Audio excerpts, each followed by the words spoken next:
May all that you stand for and that we stand for be preserved under the providence of God for the happiness of mankind. The trouble is caused by unthinking people who carelessly throw away ageless ideals as if they were old and outworn machinery. But it is the values of individual liberty, equality before the law and the supremacy of people over the state to which we can always with confidence return as a powerful and uniting force. Australia is not a secular country. It is a free country. G'day and welcome to Pellowe Talk. I'm Dave Pellowe, and today we've got all of our panelists in the studio, nobody coming to us from the internet video, etc. So I'd like to welcome to the studio Bernard Gaynor, Damian Coory and Mathew Littlefield. Welcome, gentlemen. Thanks for having us, Dave. Thanks for having us. Now, today we are going to be talking about, first up, and probably for the most of the conversation, Bernard Gaynor's particular crusade, battle for righteous outcomes against a imperialistic, it's the only way to really describe it, it's very accurate, the lawfare activist who's really taken it upon himself to persecute Bernard for holding traditional Christian opinions, things and ideas that most of us in the nation agree with. And Bernard has really counted the cost and paid a lot of price for refusing to back down and refusing to surrender territory to the enemy of the nation's souls, this ideology that says gender confusion and sexual confusion is normal. That is the enemy of the nation, this perverse idea, which is really epidemic amongst our young people. And I think to the last man on this panel, we have a lot of empathy and compassion for people experiencing those confusions. And what we will not tolerate, though, are bad ideas. There's infinite tolerance. I like the way James McPherson says this. Tolerance is for people, not for bad ideas. Ideas should be debated and wide up for discussion. Tolerance is for people, always for people. But tolerance is never for ideas. Ideas are good and bad, and we need to be honest and able to, without any ego or self-esteem, preciousness invested in it, be able to pursue truth together. Because if I'm persuaded that I'm wrong, then I've won. I've been helped, I've been blessed, I've been increased by removing the liability of ignorance. And so telling me my ideas are wrong is not something a humble person can ever take the wrong way or be offended by. It should be seen as an act of love. Of course, there are people who are malicious and nasty about it, and that's not our intent today. For the record, the first 10 to 15 minutes of this show will be censor-friendly, big tech-friendly, and then the live stream, after we've finished the full hour, will actually be deleted. And at about the 10 to 15 minute mark, that recording will be replaced on YouTube and Facebook. But the whole show, uncensored, gloves off, will be available on the website goodsource.news. You'll be able to see that there. This is what it looks like on the website. The thumbnail there of Bernard and the word victory. Find that for the full and unedited version of today's video. So we'll cut to the not safe for censors version in about 10 minutes. But Bernard, let's actually start by you outlining for those people, and Damian and Matt, feel free to jump in and ask Bernie questions if you want any clarity on this. I'm familiar with it, known Bernie for a very long time. I think we first met on a political campaign for the LNP federally in 2010. Be about right, something like that. So about 12 years now, and you've certainly had a very effective number of wins in the public debate, gathering a lot of followers, a lot of people interested to hear you articulate a traditional Australian view on many different political issues. But this last one has really captured 8 years of your time and your life. So why don't you tell us, I guess, a very brief intro about yourself, and also then a more detailed intro on where this all went. Sure. Well, first of all, Dave, I'd like to say thanks to you. I won't go into the details of what you've done to assist me, because I get a bit gun shy about that, because there are people who watch and they target. But you know what you've done to support me, and I just really want to thank you for that. My but pleasure. This battle started in 2014. I believe in a traditional family unit, and there are other people in Australia who don't. You think you could have a debate about it, but we actually have terrible laws that create a thought police. And so since 2014, I have been subject to 41 complaints under the New South Wales Anti-Discrimination Act, even though I live in Queensland, and even though I proved in 2017 and 2018 that the entire system to persecute me was unconstitutional. I won 7-0 in the High Court over that. New South Wales then passed laws which they've decided retrospectively and extraterritorially apply to conduct in Queensland and other states. And it has taken 8 years to finally see off these 41 complaints. And if you want an understanding of how absurd and farcical this situation is, these complaints have included the complainants, Gary Burns, complaining about his own comments, which he left on my Facebook page, lodging a complaint that they vilified him, his own comments. So he goes to your web page, your Facebook page. Yes. He makes a comment. Yes. And then he makes an official complaint to the New South Wales Anti-Discrimination Tribunal about comments which he wrote on your Facebook page. Yes. And you get in trouble.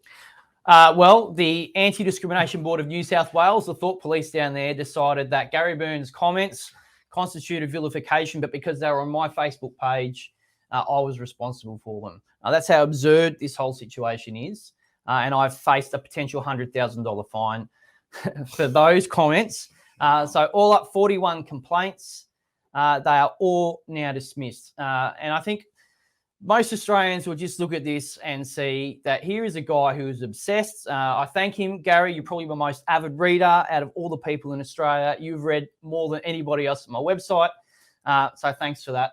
But they just look at this guy and say he is obsessed. But what they would get really upset about, because I don't think many people really understand how these laws work, is that he has not had to pay a cent in costs for his 41 complaints.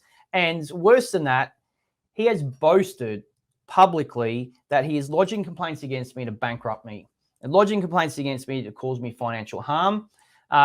And every single bureaucrat and every single official within the justice system that I've been before has received the evidence of those statements, and they have done nothing about it.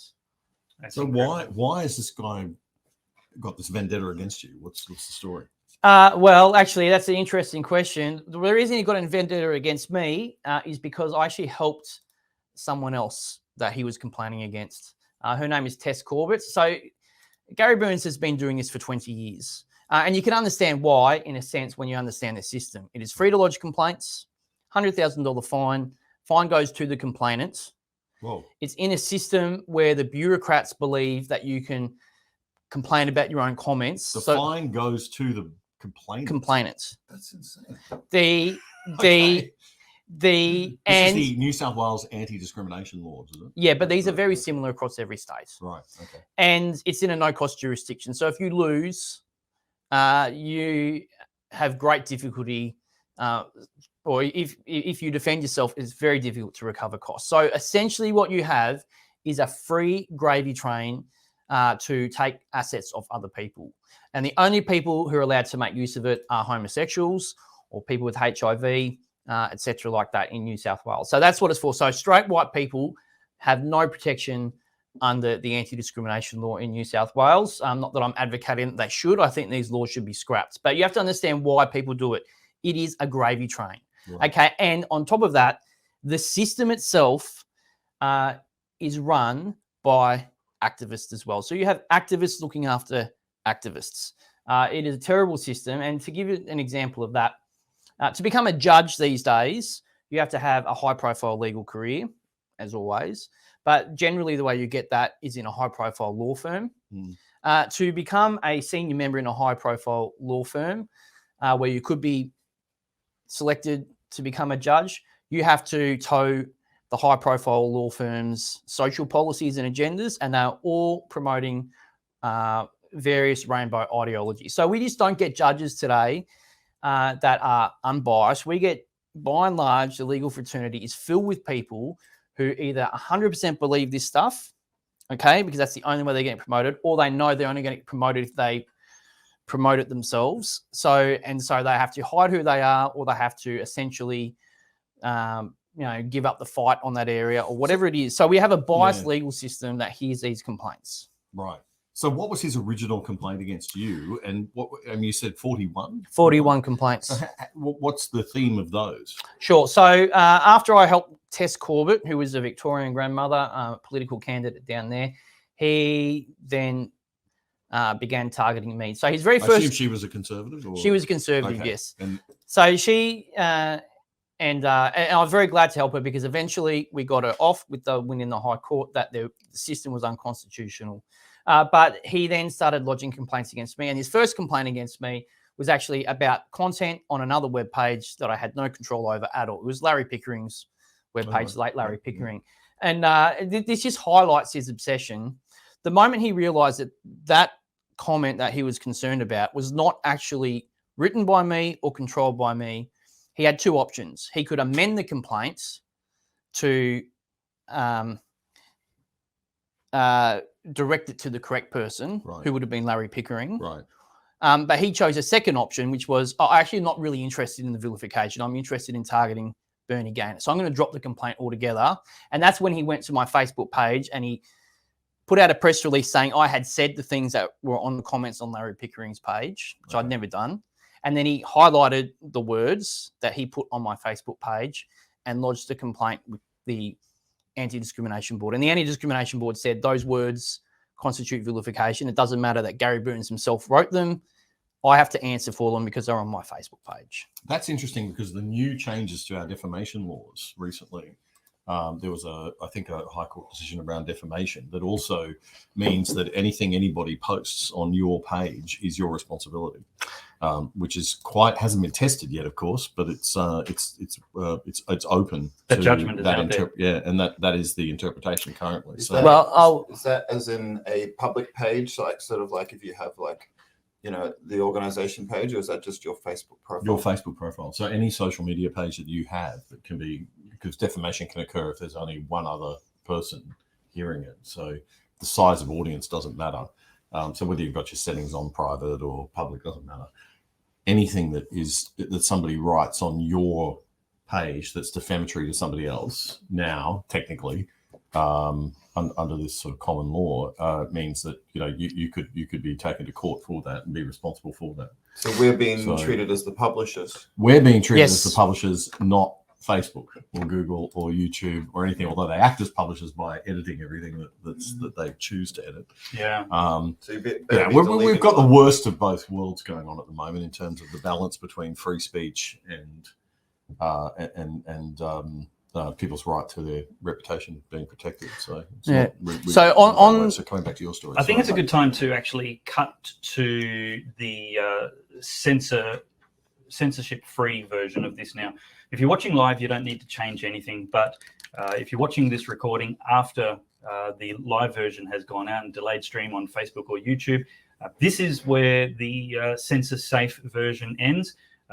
We're not going to support Facebook or YouTube by pretending to self-censor for the rest of this episode. It's live on Rumble. It's going to stay there as it is going live. That video is now embedded in goodsource.news on the website there. Head over there, support goodsource.news, the website, become a sponsor, subscribe to the email updates, and watch the rest of this conversation there. I hope you're enjoying this conversation. You know what? We have to fight back against the censorship of big tech. Would you like to help? You can do that now by heading over to the website, goodsource.news. We're going to end the conversation here on this channel because we need to make sure that we're independent and not reliant on big tech. Head over to the website, goodsource.news right now for the rest of this great video.